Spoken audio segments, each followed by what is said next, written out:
Good Sunday morning, bee fans. This is Jim with Jimmy's Bees, and we've got April here. She's all suited up. She's going to be my helper today.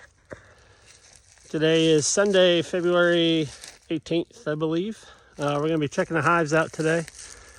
Going to be checking the fondant and see how they're doing on that. If they've gone through the fondant, I'm going to be putting on some sugar water and seeing how winter's almost over. I think we got one more week of cold weather. It may be a little premature, but I don't have any more fondant, so I'm going to put a little sugar water in there, and hopefully the girls are thankful for that. They've been out flying today. It's in the mid to high 40s. The sun's been out all day. It's very little wind. The blue hive's doing good. Red hive's doing good. Orange hive is doing great as well. The white hive I'm a little worried about. There's some girls down there, but they were down there this morning, so I don't know what's going on.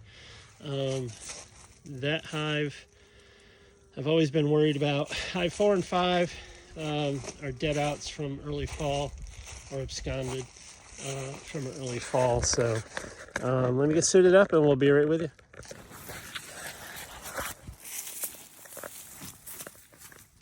Alright, we're back again. So we're going to go into the white hive here, which is the bee weaver queen. So we'll see how this one's doing. Suiting up because the sun's going down. It's about 3 in the afternoon, I believe. So, and it's cold. And I'm sure they're guarding because of resources, although they have been bringing in pollen. My understanding is maple is what's blooming. Although with this warmth the last couple of days, who knows? So always be protected, I guess. I'm a third-year beekeeper, so I'm not an expert. So I may say something that's not correct. Get these 2 dead ones off. And if so, I apologize. Get the smoker going. Alright. So I'm going to take the cover off. There it goes. And like I said, I got pollen patty. So actually this one's doing pretty good. So April, you see the pollen patty. I'm not going to crack this open for the sake of opening it, but I'm sorry, I'm saying pollen patty, but it's actually fondant. It's Hive Alive fondant. So you can see the girls all in there, so that's good. You just cut a circle on the bottom side, enough so it fits inside that feeder shim. And I'm going to close it back up so we don't let the heat out. So I think I'm going to leave that one. There's no sense in disturbing that. They still have a couple of weeks on that one, looks like, the rate they're going. All right, I had already taken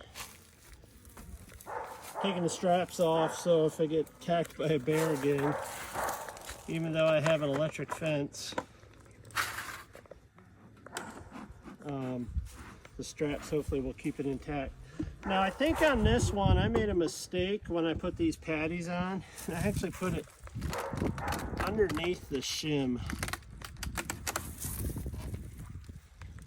Yeah, so I'm gonna crack this open and pull that patty out. I'm gonna close this up, Ape, and I'm just gonna squirt some smoke inside there, just so if there's any pheromones going around, attack pheromones, kind of calm them down a little bit. And let me get my smoker fired up.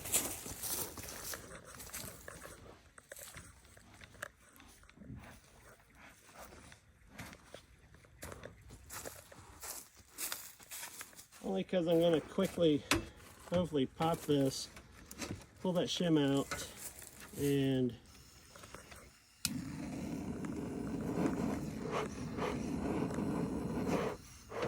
put it on correctly.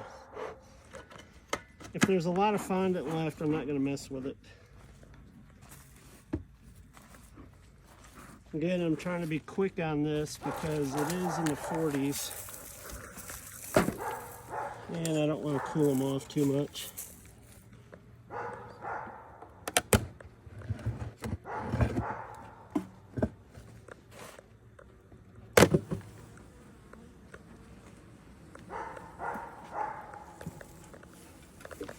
All right, so they're done with this. So I'm going to pull this off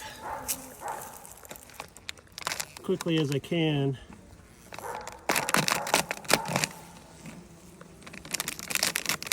It's going to make them angry.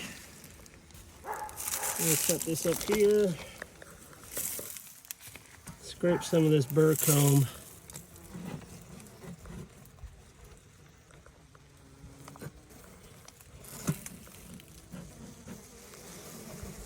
So they're going through that fondant, or went through that fondant pretty good, which tells me that the hive's doing strong. So I'm going to put this shim back on.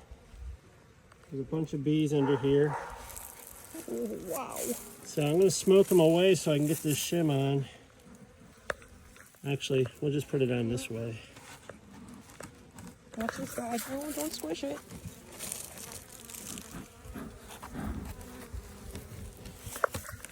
All right, so I'm actually going to have to go the other way. Otherwise, I'm going to have to shake it. And I don't want to make them all upset.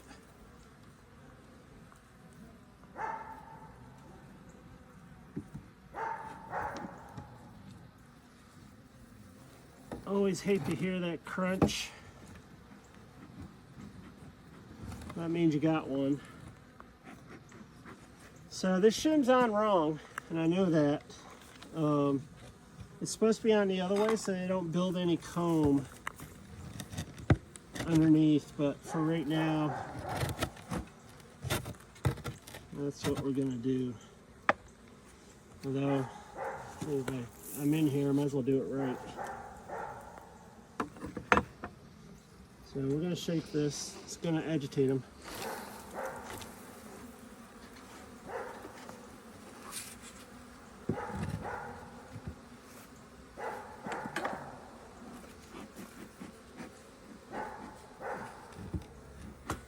All right, so that's the correct way the shim should be on. See how they're starting to make burr comb up here, and if left unchecked, they'll make all kinds of comb. So just get this a nice flat surface.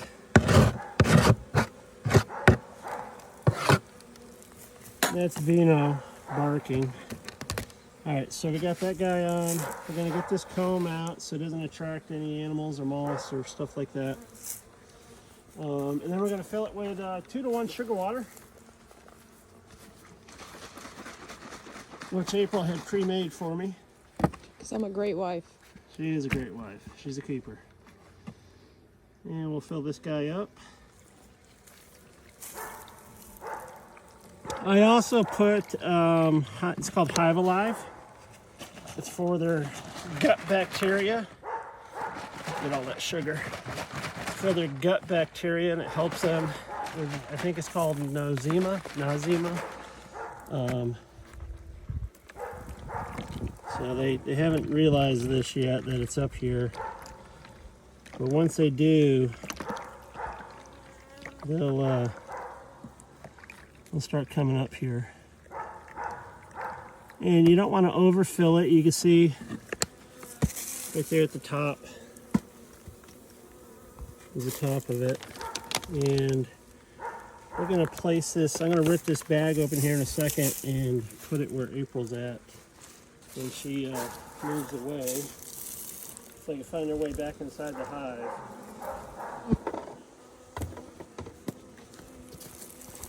All right, there's that guy. And now we put the shim on so I can put the top on.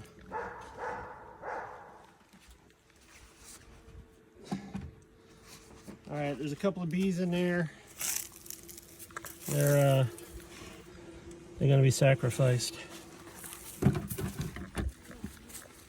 All right, so there's the top, and we're gonna tear this open so these girls in here can get out. They're going to be angry. So I probably should shake them in, but they're going to have to find their way back in the hive. I'll just put it right there. All right. I just got dive bombed, so that was a guard bee that just hit my veil. They're obviously not happy with this. All right. So there's that hive. And we're going to go for red hive while April's filming. So what they're doing is they're fanning. And that may be so the girls down there can get back up. So you can see they have their glands, nasomouth glands up in the air. So they're spreading their pheromones that, hey, this is our hive.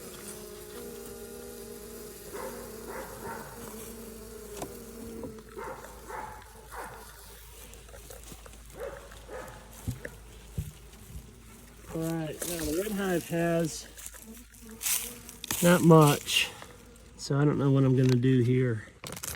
I think because it is going to be warm this week, I think I'm going to pull it off. What do you think, Ape? Pull it off? Put some sugar water? Yeah, because I'm not coming out here to do it.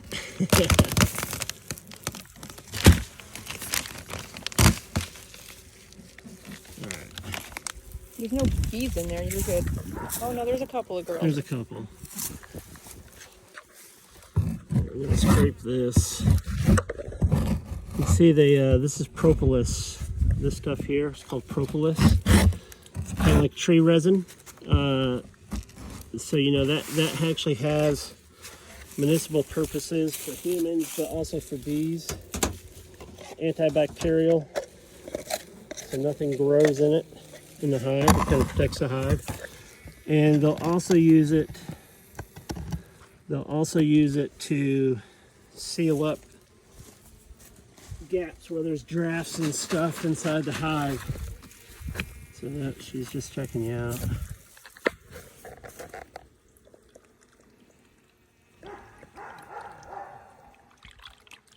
So I'm probably going to put on some robber screens just because there's food here. Now, the biggest concern is if it gets freezing, then this water's going to freeze. And but I'm going to, sugar water's going to freeze. I'm going to take a chance. You can see this propolis. See how they propolized all the way around? And that was to protect for air gaps.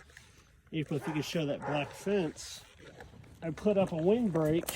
That's black construction fence. But it served the purpose for at least giving a little bit of a break on the wind. And I gotta make another telescoping. That's telescoping top. I'm gonna open this guy. Get these girls out. It's gonna make them angry. And we'll lay it in front of the hive. Now we're not going to leave these out here overnight because that's just going to attract animals. And also in front of the hive, that might instigate some stealing from robbing. And we don't want that. All right, so orange, red, and white hive. Good. Now the last hive, the blue hive. Like I said, I'm kind of rushing on this because of the temperatures. It being cold, I don't want to leave them open too long.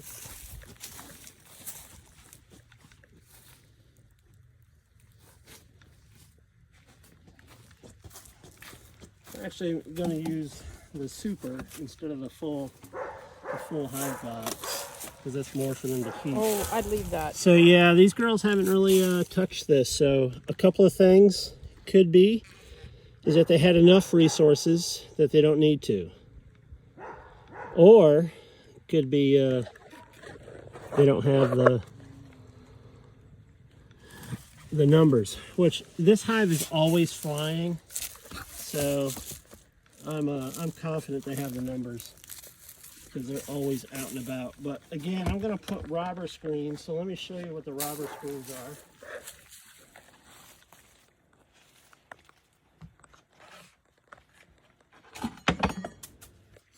It's these white guys. So from Be Smart, it's a Be Smart design. So what it is, you put it over the entrance. The guys inside know how to get out and get back in, but bees from other hives don't know how to. So it gives them a chance, especially if you suspect that it's a weak hive, it gives them a chance to defend that hive because the visitors don't know how to come in. So I'm just going to pin this up here.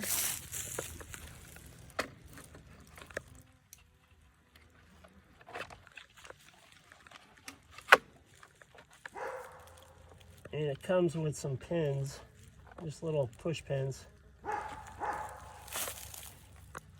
You put those on.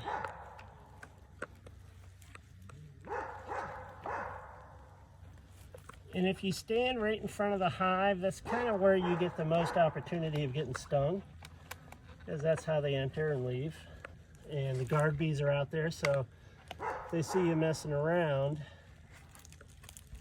might not be happy about that. So we got it up there. Now we're going to open it.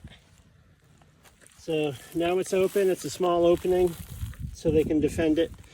And this opening is adjustable, so if it's really a weak hive, you can close it off. There's vents down here at the bottom so they can get some air. But we'll keep an eye on the blue hive, hive number 1, just because of its numbers not doing so good. You can see most of the bees have kind of left the fondant on that one. The orange hive, yeah, there's still quite a few in there. So they're going to get angry.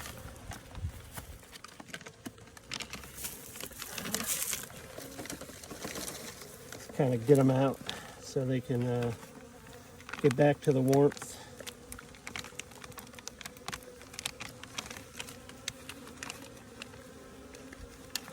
There's really very little in here.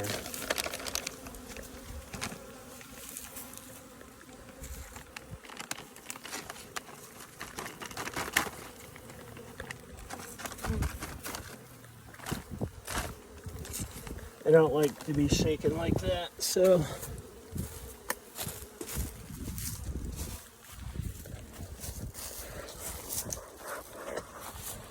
those are worker bees. Some of these bees have never made it outside of the hive, so you can see they're going around that, and we can kind of probably push them towards the entrance. They can find their way back in, but you can see all these bees at the entrance.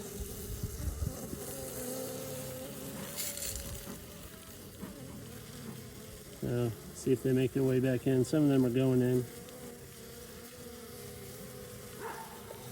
If it's too cold, they'll get stunned and they'll just kind of hang around. And unfortunately, they'll eventually die if they don't have any heat. So, got a couple more here. We'll get them off. Alright, so all the bees are out of this one. So they'll bring this in the shed and collect the residual. And there's only a handful on this one. So we'll get them back to their hive.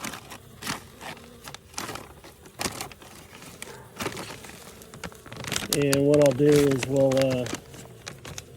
get these fondants back in another package, kind of warm them up a little bit, make a little fondant cake smaller. All right.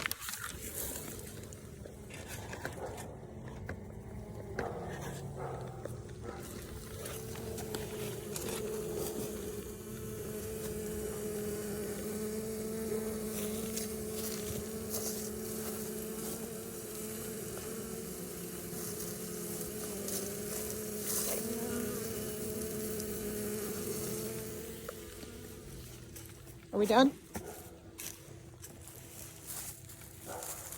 Okay, well that's it. That's it for today. Thank you for everybody for subscribing. I'd asked a lot of friends and family to subscribe. There's some more content that's going to be coming. We're going to show a little bit more on the vineyard and the farm. And farming's hard. So April and I were out here the last 2 days doing some farming stuff, getting prepared for the spring, summer, so we can get some more grapes. And also planting some flowers for the bees. Anything with nectar is what you want to look for. Bees find pollen. Most trees have pollen. They don't have nectar though. So nectar is what they turn into honey. Pollen is what they use to feed the babies, but nectar is important because that's what they use for honey. So hopefully with the plantings we've done in the last 8-9 months, we'll have a lot of flowers that have nectar, and we can harvest some honey. So please like, subscribe. If you have any questions, please post them, and we'll do our best to answer them. Thank you again. Have a great day.